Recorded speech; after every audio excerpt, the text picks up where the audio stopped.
welcome to my workshop. So here's the topic. Today we will talk about the buffer overflow vulnerability. So my name is Tao Liu. So I'm from the College of Information Sciences and Technology at Penn State. Um, so let's first to know who am I. So I am a third-year PhD student. So I got my bachelor in electrical engineering and my master in computer engineering. So my research interests are focused on the binary analysis and also IoT system security. So as a security researcher, I have the quote, the practice makes perfect, because as a security researcher or a security engineer, you need to know a lot of details about the system, about programming, about how to exploit the vulnerabilities. So you need a lot of practice, and you practice more and you will make a better job. So in the real world, or in the movie you saw, a lot of hackers, they can do a lot of hackings, but actually sometimes they need a lot of time to figure out what the vulnerability is and how to exploit it. So it's not like they can just need some seconds to exploit some system. It's not very realistic, actually. And also, I believe the security is interest driven, because only you are interested in some security issues or security problems, you will motivate yourself to investigate what the vulnerability is and how to exploit it. So I believe that most of the security guys or security engineers, security researchers are interest driven. So yeah, basically that's who I am. And so let's go to the topic today. So uh, we are going to talk about what is buffer overflow, since I am not familiar with background of the attendees, so I will give a brief introduction. So yeah, I got the definition from the Wikipedia. So a buffer overflow occurs when the data written to a buffer also corrupts data values in memory address adjacent to the destination buffer due to insufficient bounds checking. This can occur when copying data from one buffer to another buffer without first checking that the data fits within the destination buffer. So as you can see from the figure, this is the buffer overflow attack. So imagine before the attack, you have a buffer, and after the attack, you can see if you input something uh, whose length is more than the boundary of the buffer, it will exceed the boundary and overwrite the address space outside of the buffer.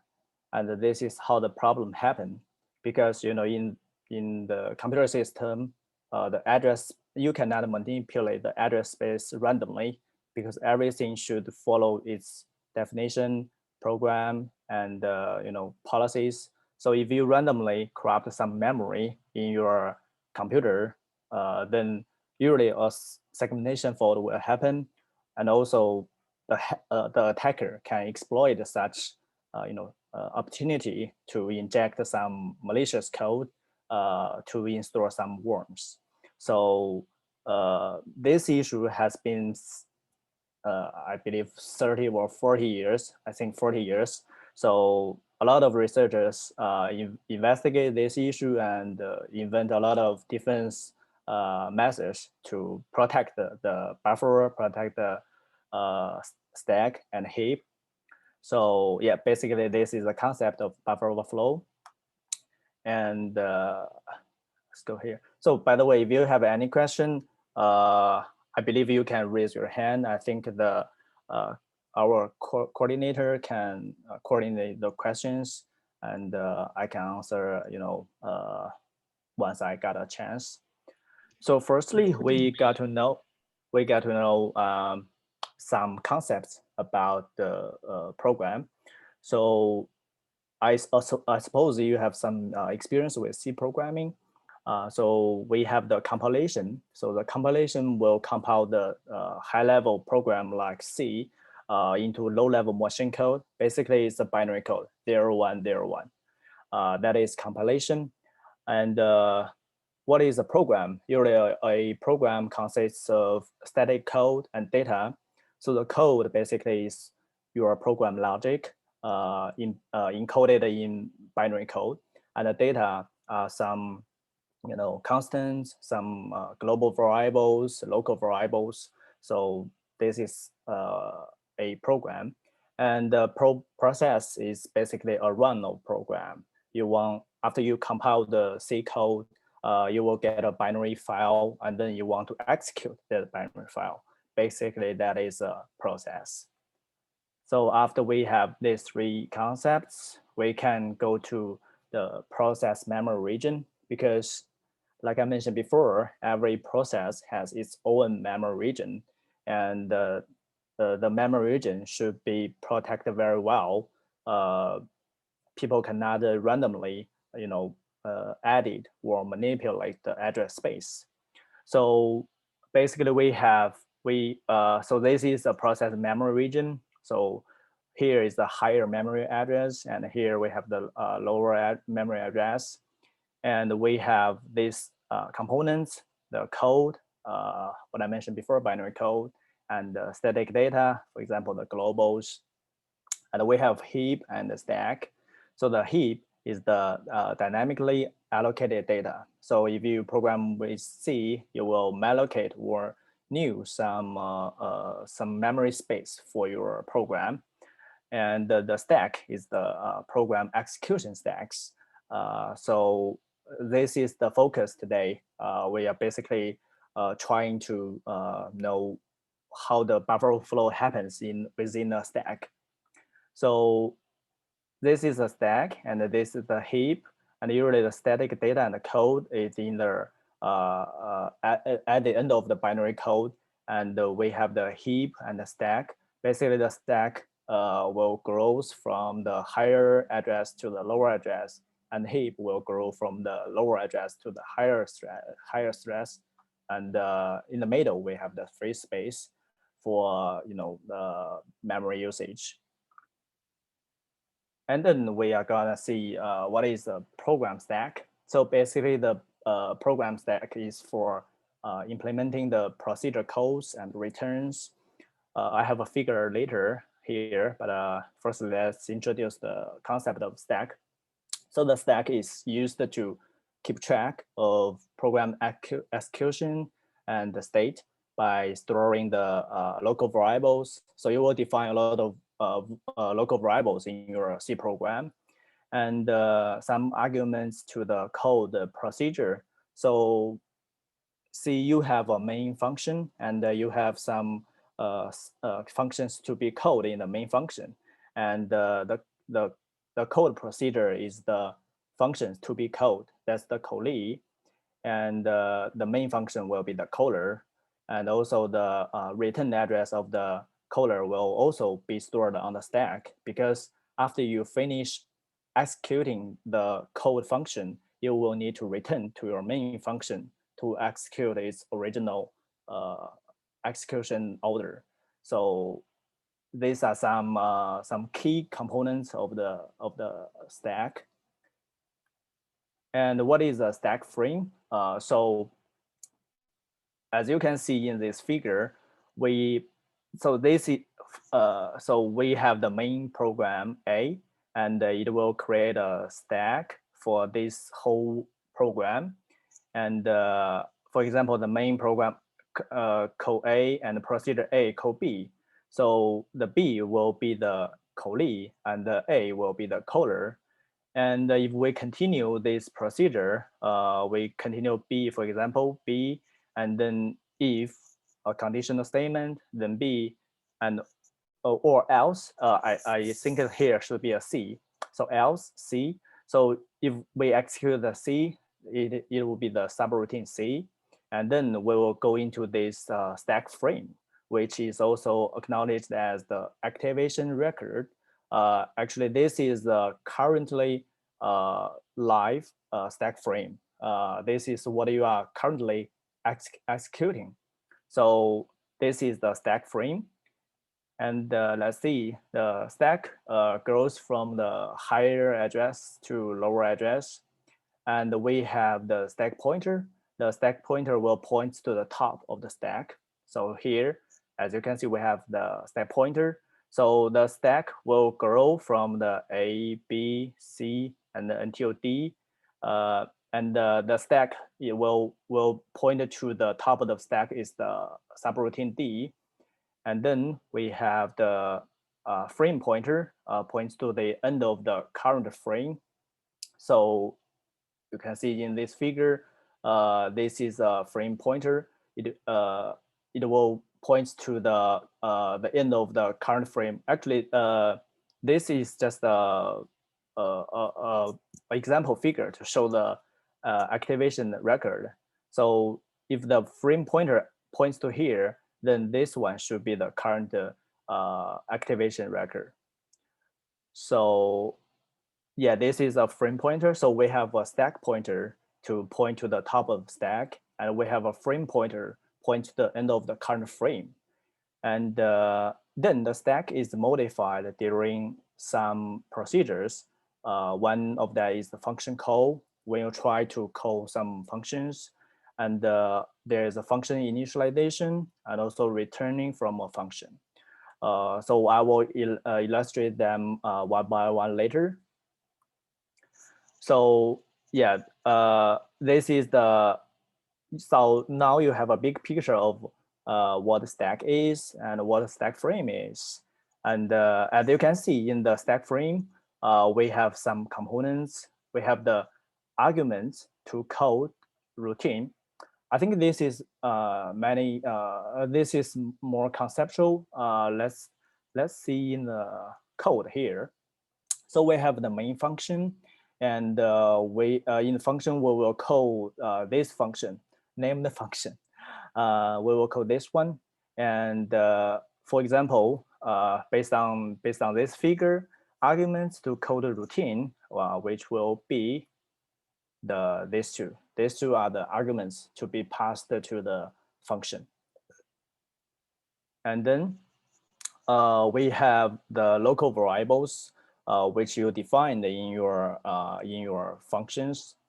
And also we have the return address. The return address, so still remember I said after you execute this function, C, you will come back to B, right? So you execute this one will be killed and it will return to B. So basically the return address will store the address of next instruction to be executed. So this is how this is what the return address is, and basically the buffer overflow vulnerability will be exploited by manipulating the contents of the return address, because basically if you can manipulate the contents of this address space, then you can control what the next instruction to be executed is, and then you can control the program. So this is the concept how the buffer overflow vulnerability can be exploited.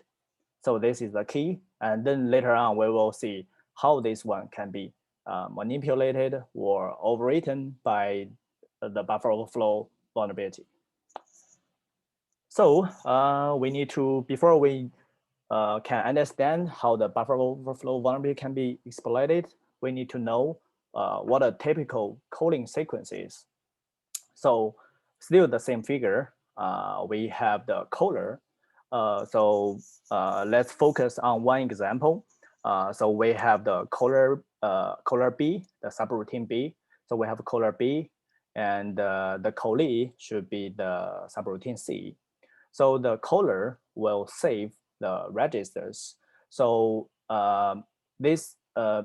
so imagine when you execute one function, there are some contents in the register for your current function, right? But now you want to execute the next function. So all the contents of your register need to be stored for the previous function, so that in the when you execute the next function, the contents of the register can be erased or can be used for the new function. So the caller need to save registers and also compute the values of parameters, move them to stack or registers for the use of callee. And then you need to switch the control to callee because you will need to execute the callee function. And during every function call, there will be a callee prologue. So this is also a classical definition in the computer science textbook. So the callee prologue, okay. Yeah, the callee prologue will basically allocate the frame. So you need to allocate the frame for the callee C, and then you need to change the stack pointer because you create a new frame. So the address space has been increased to the lower memory address. So the stack pointer will point to the top of the stack.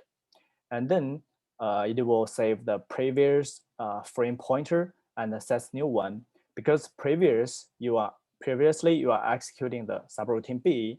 So the FP, the frame pointer, basically will point to the end of subroutine B. However, now you are trying to execute the subroutine C. So the frame pointer will point to the end of the frame of subroutine C. And also in the meantime, the old frame pointer will be stored, as you can see in later,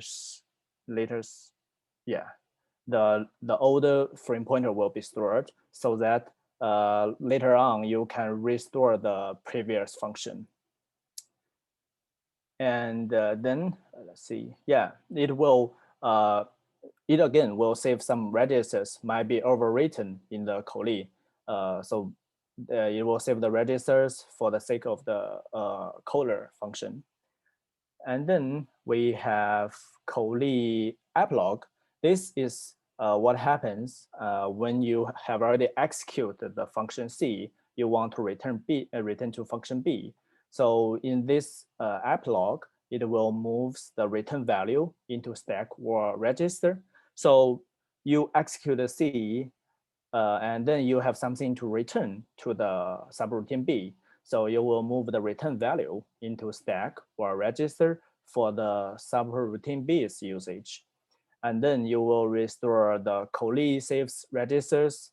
So you remember the callee saves some registers. So it will restore them, and also it will restore the frame pointer and the stack pointer because now you have finished the execution of subroutine C. So you will destruct or kill the stack frame, and then you will need to change the frame pointer to point to the subroutine B. And also the stack pointer, basically it will move from the top of here to the top of subroutine B. So it will restore the frame pointer and the stack pointer. And then it will transfer the control to the caller B, and everything will start from the B again. And so the caller will move the return value where needed, and restore the caller saves registers when needed. So this is a very high level when needed. So basically it will follow the program execution logic. So I can only use the when where needed to to show the high level concept. So yeah, let's see. Is there any question here? Okay. Use the memory over other data structures. Oh, okay. Um, so you cannot just think this is how to say. Yeah, this is an interesting question. I actually currently I do not have a clear answer for that. But as you can see, the stack is I think this is Give me a minute.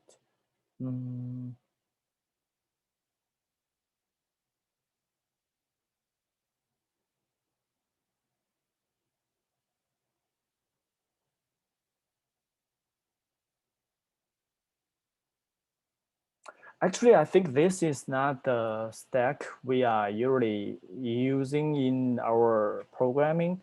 So this stack is basically more related to the system design. And actually, I cannot give you a clear answer for now, but I'm sure you can search it and see whether you can get any helpful answer online. Yeah, but I think this is a classical design of the system. There must be a lot of investigation and research on this. Yeah, sorry for that. But it's still a good question. Yeah. And then so now we have we have an understanding of the typical coding sequence, and now we can move on to a running example. So this program is very simple. We have the main function, and we have a integer x, and we give it 0, and we call function, and we give the parameter 1 and 2, and the program will go into the function. And I see we have a buffer here, and it has the length of 12 bytes. And the program used the get function, actually, which is a very dangerous dangerous function, because it does not check the boundary of the buffer. So if you, for example, if you input like 20 bytes to it, it basically will accept all the 12 bytes, and that is the problem. So the 12 bytes will override the memory space. I will show you a small demo later to show how it works in detail. And then it will return. So it will return and execute the x is equal to 1, and you want to print out the x. So this is a very simple example. And let's see how we can apply the former definitions into this simple example. So we have function code. It calls the function, and it has a parameter 1 and 2. And in the assembly code, I believe if you have some experience when we use the GCC to compile the code, we can get the assembly code before we compile it into the machine code. So this is the assembly language, assembly code. So basically, these two instructions to pass the two arguments into the registers and use them in the callee function. And then it will call the function to really execute the function. So in the same time, it will push the return address onto the stack and jumps to the function. So still remember the return address, right? So it will put the return address into the stack. The return address is the next instruction you will execute after finishing executing the function C. So it basically will push the return address onto the stack. And this is the function code. And this is how the stack will change during a function call. So this is the frame pointer, points to the stack frame for main. And this is the stack pointer, points to the top of the stack. And then after you execute the function call, the stack frame currently, because it does not execute the callee function yet, so it will still point to the stack frame for main, and the stack pointer has been increased to the to a higher address because you have already create the return address to store the next instruction you want to execute. And this is the function code. And afterwards, the callee function will do the initialization. So in this procedure, it will save the old frame pointer, and also it will set the new frame pointer, and it will allocate space for local variables because we when you create a new stack frame, you need to allocate space for the memory usage. So it will allocate the space for the local variables. Yeah, this is a function initialization. And let's see how the stack change during this procedure. So as we can see, it save the old frame pointer, set the new frame pointer. So we can see it save the old frame pointer and set the new frame pointer to the end of the current active stack frame, and the stack pointer will point to the top of the stack. So yeah, this is how the stack changes during the function initialization. And the next is the function return. So after you execute the function, it will return. So it will restore the old stack pointer because you are killing the current stack frame. So it will restore the old stack pointer and also restore the old frame pointer. And you get the return address and jumps to it because that's the next instruction you want to execute. So let's see how the stack changes.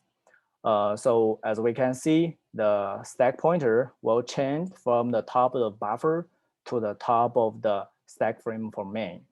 And the frame pointer will change to the location to point to the stack frame for main.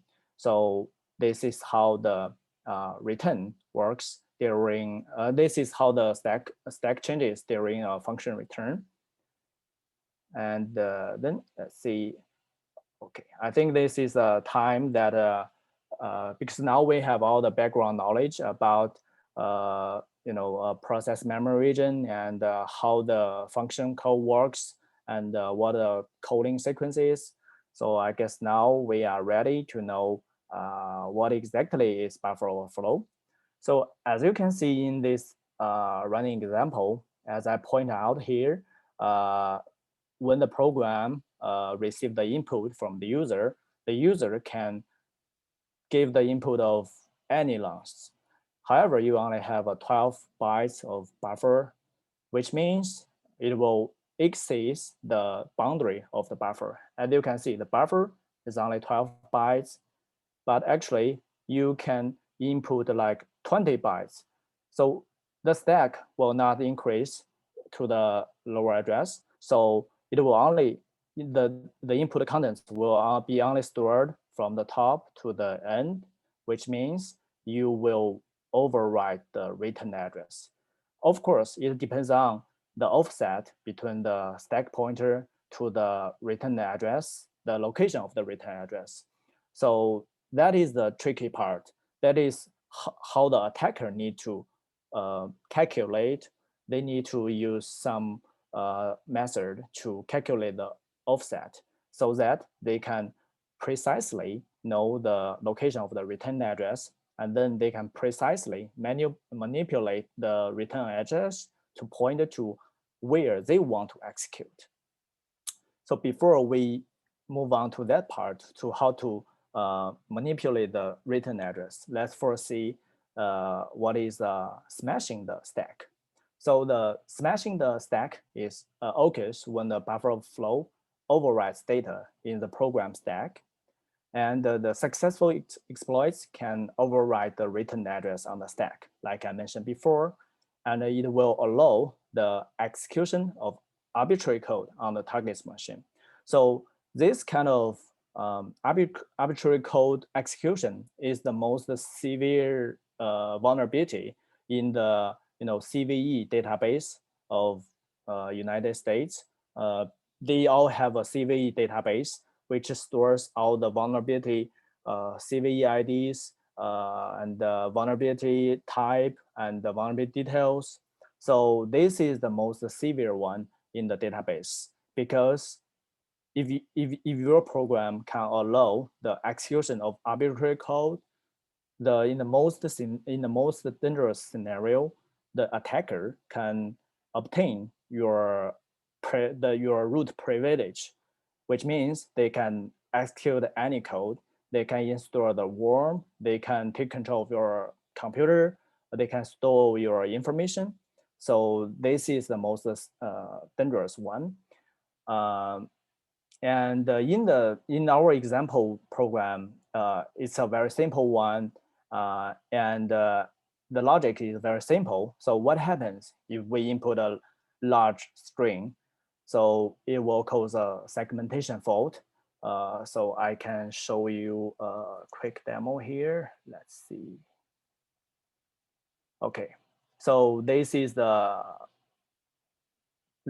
program, and then this is the name is example C, and let's first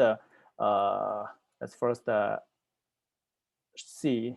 We want to execute this program, and now it's waiting input. So let's give it one character. Yeah, so it successfully, you can see here, it successfully output 1, which is the right output, because following the logic, the right output should be 1, the value of x. However, if we execute it again, and let's see, we give it a 20a, we give it a much longer one, and then oops, it stack smashing detected. So basically, in the program, in the current computer, it has the stack protection. So basically, it detects such stack smashing, so it will terminate the program. And if you use this command to compile the code, let's see what happened. Basically, this means you okay. Wait a minute. So it should be this one. Yeah, this one. The no stack protector, which means you disable the stack protection, and then you compile it, and you execute it, and then you give it the dangerous input. And okay, this is another segment. Okay, but yeah, just let's ignore this part. But if we execute the code like before, and then we can see there is a stack smash here, stack smashing detected. So this is the part of the buffer overflow, and what this is what happened, the smashing the stack. But basically, this is not very dangerous because the program will terminate itself, because current computer system already has the stack protection, and it will prevent such smashing. However, so this is how the stack is smashed. So you can see this is your input. Basically, it will override all the contents, and then so the input is large, and then the buffer will write outside of the bound of buffer, and the return address is overwritten. So because your return address is overwritten with some characters, so when you try to execute the next instruction, it cannot be executed. So that's why the program will terminate, because the instruction is invalid. So your program cannot work well. And basically, this is the program crashed. And let's see if we can figure out a nasty input. So for example, we do not want to execute the x is equal to 1. We want the program can just print out the x is equal to 0. How we can do that? So this is a nasty input, and actually this is yeah, this is something that I plan to show, but due to the time constraint, that I do not prepare that demo. Basically, that demo will be you calculate the I think this figure is better. You calculate the offset between the top of the buffer and the top of the return address, and then you will change the contents of the return address, and you want to manipulate that address space to something you want to execute. For example, we want to skip this assignment. So we will know the address of this assignment, and then we want to skip that part, skip that address, and this is more advanced materials, but I can show you the concept one. Let's see here. So we can use the GDB, and basically the GDB is a tool to monitor your program execution. You can print out the stack contents, and you can print out the register information. So let's run here. And there is a command, which is a deassemble. So disassemble. So for example, we want to see the assembly language of the main function. We can see here. So let me enlarge it. So as you can see here, this instruction want to call the function for. This is the function call instruction. And afterwards, you can see this is a constant 1. So basically, this instruction is trying to assign 1 to x. So if you want to skip this assignment, you need to skip this instruction. So this instruction is stored in the stack, the return address. So if you want to skip this assignment, you need to manipulate the contents of the return address. So you can use some method to execute the next instruction. Basically, you need to know the offset between these two instructions, which is 7. So this is what the attacker want to know, because he want to know offset. He want to skip this instruction and execute this instruction directly. So yeah, this is how you can skip one assignment in your source code.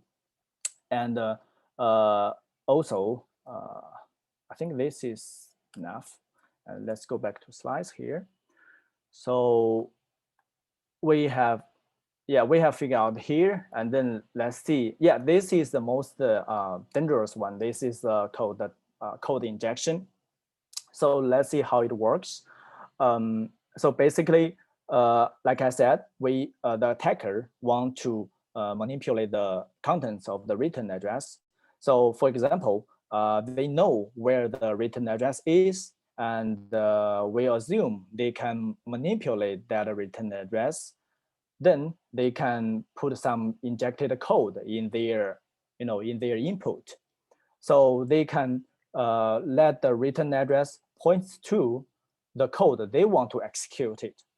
And the injected code can do anything. For example, download and install a worm. So basically, the code will be executed, and maybe a malware or ransomware will be installed in your computer, and you need to pay to redeem your computer back. You need to pay some money to the attacker. I believe some of you may know the ransomware, some malware, right? So this kind of vulnerability can be exploited by the attacker to implement some attacks. So, for example, a lot of servers, they are using the Linux system, right? And there are constant or continuous vulnerabilities are discovered in the Linux module, which is the Linux kernel, and once such vulnerabilities can be exploited by the attacker, a lot of servers can be compromised, and sometimes we will see there are some events that some servers of some big companies are down. They may suffer from an attack, cyber attack, and their servers are compromised by the attacker, and the attacker can ask some money, some property from the company. So this is very serious. This is very severe, and a lot of security researchers and engineers are working to defend the such attacks. and protect our intelligence property, yeah, protect our property. So yeah, this is why we should pay attention to the security of computer system, to the IoT system. As you know, currently we are having a lot of IoT devices. Not only in our life, we have a lot of IoT devices in manufacturing, in the in the industrial system, in the autonomous vehicles, right? So we have a lot of such IoT devices, and we need to pay attention to the security aspect of such systems, because once attacker they found a way to exploit the system, a lot of better things they can do, and this is why the white hats are existing to battle with the black hat. Yeah, so I think, yeah, this is all the information that I want to share today. Uh, it's not very complicated, and I just want to use this to trigger some interest of you, and you may explore the security world in your future, college or your future career. So you want to explore more possibilities, explore more problems in this area, and this is the reference. And now it's a question and answer time. Let's see. Okay, so it looks like people do not have any other question, but let's just wait to see whether you have any questions. Thanks, all.